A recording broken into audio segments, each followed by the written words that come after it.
अभी दिलावा टूट जाई।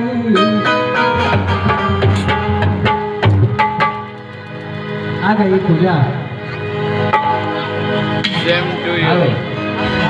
पूजा ji please come on the stage. पूजा के अगरबत्ती खोसल गई होगा।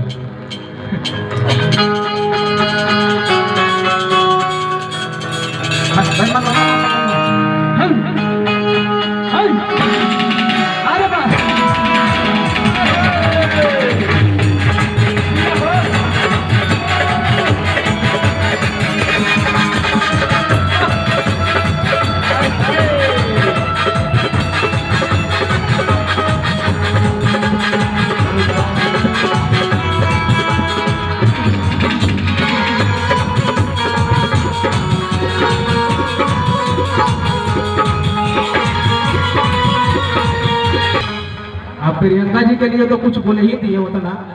अब पूजा जी बड़ा थारा ना जी सकल है कि पूजवा ऊपर है इतना गोर बिचवा कैसा कौन बोला अच्छा इन करो लिए एगो कह देते हैं।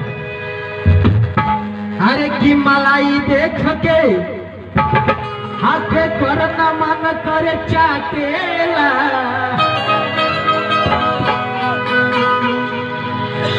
अरे है इतना सकेत कपड़ा तोहरा में कैसे आटेला।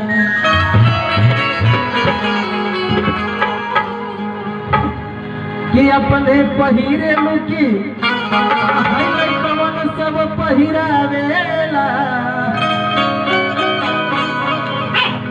ही बतिया हमर दिमाग में नहीं